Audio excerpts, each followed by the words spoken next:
Hey, you guys. Hello, how are you? It's coffee chat time with me. I am Catherine Oster, and I am a certified facilitator of access consciousness. And coffee chat is all about how I use. Hey, Cindy. Good morning.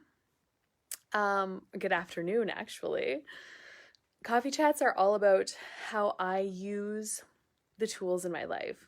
So, access consciousness is this set of tools. Hey, Loretta. And by tools, I mean questions that you can ask, body processes that you can run to begin to change things in your life from the energetics of them. Now, I am going to talk to you today about cows. We're going to talk about cows and Reba. Cows and Reba is what's on for topic today. So some of you may know already, Travis has been wanting to add cows to his life again for the last couple of years. He's really been talking about it and choosing towards it. And the cows came last week on Wednesday. So they've been here for about a week now. Now, I didn't fully take into consideration how this would change Reba's life and our life with Reba. So Reba is our dog. She's a giant Alaskan Malamute. She's 2. We've had her for about 2 years now. Yeah, we've had her for about 2 years now. And maybe it's been 3 years. Anyway, 2 or 3 years, so maybe she's 3. I can't really remember. And she is very smart, very brilliant, very stubborn, very strong-minded. You have to be a very, very big space with Reba, and you have to be very dominant with her for her to really listen to you. And so last week we're hauling the cows home. We unloaded the first load. Now the cows are going into the cornfield, which is next to the house. So we unloaded the first load of cows, and Reba was up on the deck and she could see them, and she was so excited. Like, you could see, I was actually worried she was going to jump over the gate. So I brought her down and locked her in the horse stall in the barn, a place where I knew she could not get out of while we finished hauling the cows home, because Reba was quite sure that we purchased her new chase toys. She was like, "Oh, all of my dreams have come true.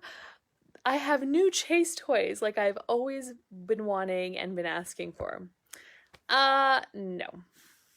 So anyway, so Reba, in the beginning, I wasn't sure how long we would have to keep her on a leash for. But in the beginning, I had to keep her on a leash. Like, so when we went out to do chores, she was not allowed to be free. Like, she had to be on her leash with me, which is, I mean, it's a different level. It is kind of a pain in the ass, because I couldn't just open the gate and let her run and come with me and be free. She had to have her leash on. So there was that. So that was about 4 days, I think, for sure, with the leash. And then she started not choking herself all the time to chase the cows. She was listening better. She was more calm around them. She wasn't so excited going past them. So then I graduated her on Sunday, Monday, Tuesday to just her shock collar. So this is something that we added a tool into Reba's life about a month ago. And she respects it. She's had a few shocks when she wouldn't listen when I would call her, and now she's very on point and she respects it. So we went to the shock collar, and she was good. I could have her walking with me past the cows. She would stay beside me. Now, the moment that she would go into alert mode or her ears would point to the cows, I would say, "Reba, no," and she would slow down and stay beside me. She was good. So now I was away to Bonnieville for a bars body process exchange on Tuesday evening, and I took a bars class on Wednesday. So I was a bars class participant. So that was cool. It was amazing. I was so excited to go and see all the people and get my bars ran and meet new people. Hi, Rhea. I met Rhea's sister-in-law too at the bars class. It was so amazing. Anyway, Okay, so I was gone. So before I left, I asked Travis. So Travis hasn't really used Reba with her shock collar. Before we left, I asked him if he wanted me to show him anything about it, how to put it on, how to use it. He was like, no, don't worry about it. And then I asked him again the day before. He's like, no, I'm just going to keep her on the leash. So I'm like, okay, cool. So Wednesday morning, I'm in the bars class and I get a phone call from Travis. Hi, Bronny. And this is before we started exchanging bars. So I was like, hi, Lori. I'm like, yep, got to take this call. It's Travis. Who knows what might be going on at home. And he was on the phone and Reba was on death row because she got loose and was chasing the cows. And she wouldn't listen to him. She wouldn't stop. My nephews had to come and they jumped on her and they caught her and stopped her. And so Travis, he had the gun. He had her going behind the ranger. He phoned me from the yard and he's like, she's dead. And then he told me what happened. I was like, oh, and I'm like, well, what's going on? And so he told me the story. So what had happened was, he was exercising her. He had her out on a long leash with the ranger. They were going through the snow and it was all good. And they went back into the arena, the indoor riding arena, which is right next to the cows. And he had started a truck to move out. And then he looked and the door had blown open and Reba was gone. So right away he knew. He looked at the door and there was Reba chasing the cows. And so I'm like, well, how did the door open? And he's like, I don't know, the wind blew it open. So there was a moment where he wasn't present with everything. And he didn't notice that the door wasn't closed tight. And she's very aware. And she knew. And maybe the wind blew it open. Maybe she pushed it open. I don't know. Anyway, she made the choice. And she chased the cows. And I'm getting a phone call that she's going to be dead. Now, what did I ask him? God, I can't even remember. I can't remember exactly how the conversation went, but it ended in him saying, well, you saved her life. And I said, no, actually, you saved her life because you phoned me. Because if it was truly light, if you knew you had to kill her, you wouldn't have phoned me. So you saved her life. And he didn't really know what to say with that. And he wasn't really like, there was still a possibility she could die. So anyway, now he's been projecting at her. Now animals are very aware of energetic projections, as are people. Okay. So Reba, I would describe Reba as like our ADD, maybe tough to handle child, although she's not really crazy energetic, but you really have to be present with her and very much space and a dominant energy with her. And Travis isn't always that. And she's invited me to step up in ways that we've had to change other things with her behavior. And that's involved me being so different with her and present all the time. So I've been working at that muscle and I've built it. And it was hard in the beginning. And that's what he said. He's like, but it's such hard work with her. I don't want it to be that hard.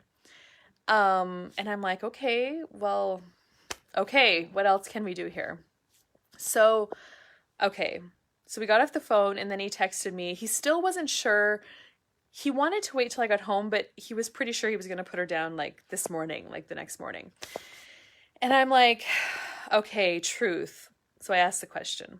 Truth, what will our life be like in 5 years if we shoot Reba? And it was so heavy. And I'm like, truth, what will our life be like in 5 years if we don't? And I was so much lighter. And I'm like, okay, what's required to change this? I mean, what's actually required to change? What other choices do we need to make with her to change this? Because I also don't want to have her locked up all the time either.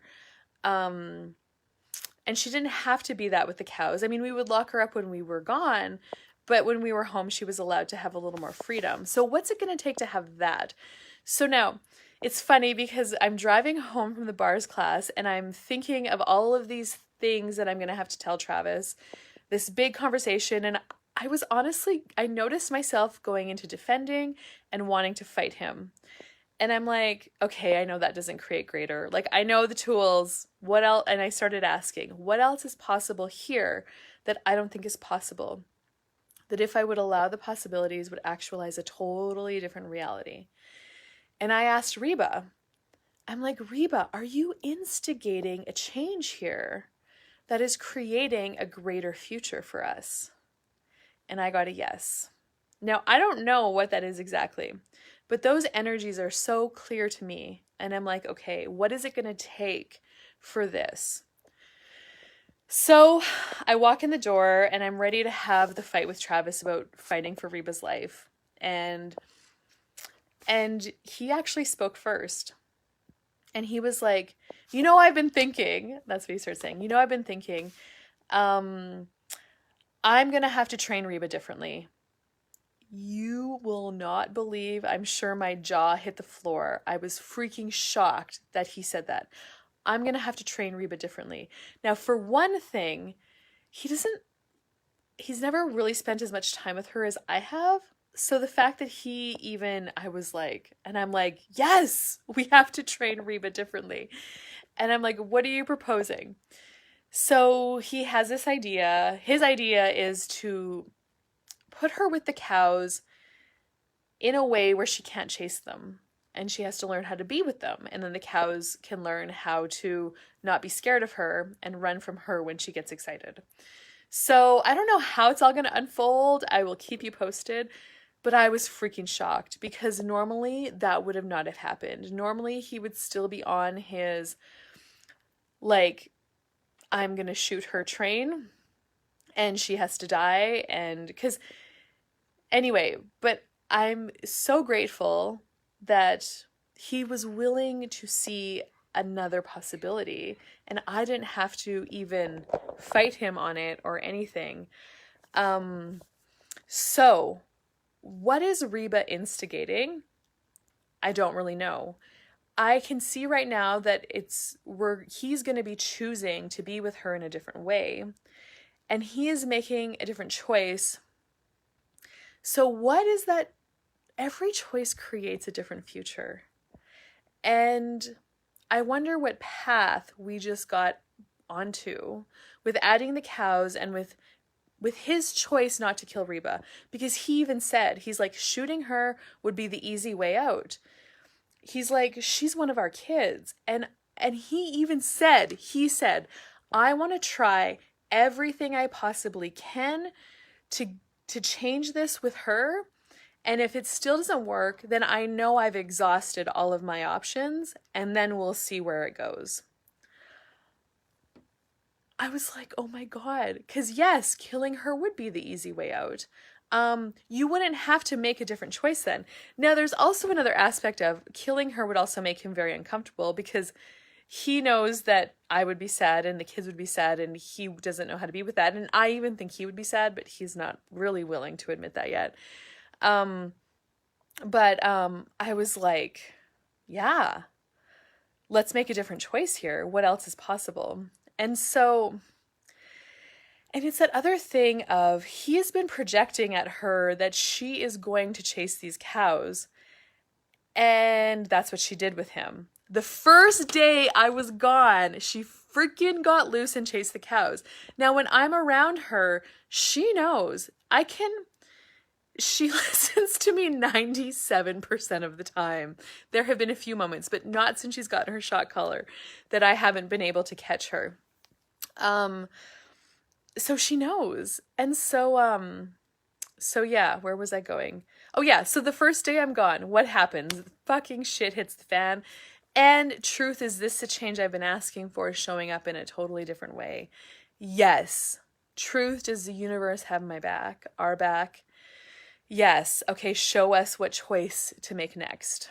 And so Travis, he's been watching some videos and he's been learning about how to have Reba coexist with the cows in an ease, joy, and glory way that doesn't involve micromanaging, possibly. We're going to see where this leads, but we're going to start choosing something different, which is what starts to change everything. Now, another part of the story is the universe has your back in ways you can't even imagine. So I didn't actually decide to go to Bonnieville until later last week, like Thursday or Friday. And I was just visiting with my friend Lori, who was facilitating the classes, and I said, I really want to come to some of your classes. And she said, well, we've only got a couple weeks left. And I'm like, okay, I'm going to choose now. So I got on her Access site and I chose these classes. Like, they were the lightest and it worked into my schedule. Now, it was also the first time I was gone with having Reba and the cows and Travis in charge. If I didn't go to Bonnieville yesterday, or Tuesday and yesterday, the first time I would be gone would be this weekend when I'm in Davidson and I'm facilitating classes. Now, had I gotten this phone call from him there, when I was trying to facilitate a bars class and a money class, I would not have handled it possibly with so much ease as I did yesterday while I was receiving bars and in the bars class. So the freaking universe has your back in so many ways if you are willing to trust and choose what's light. So I'm so grateful for that. I'm so grateful this didn't happen when I was attempting to facilitate classes. How does it get any better than this? And what else is possible? And so yeah. What else is possible here that you don't think is possible, that if you would allow the possibilities would actualize a totally different reality? And truth, is this the change you are asking for, showing up in a totally different way? It's never comfortable, and a different choice is what begins to create. When you are willing to make a different choice, you then begin to create a different future for yourself and everyone around you. It has this amazing ripple effect. So anyway, thank you so much for watching this. And if you got anything out of it, I would be so grateful if you would share this on Facebook or wherever else you share things. And I'm in Davidson this weekend. I'm so excited. Oh my God, I can't wait. I get to meet some of you guys. I'm going to be in Davidson this weekend for bars on Sunday and a money class on Saturday afternoon. And then I'm in Lloydminster at the end of the month for foundation class starting November 28th. And if you want another bars class with a different facilitator, Barb Fox is facilitating bars in Lloydminster on November 27th. And I'll have some of those links with this video. All right. Thank you for you. I'm so grateful. Have an amazing rest of your day, and I will keep you posted on how the Reba training goes. Okay. Bye-bye for now, guys.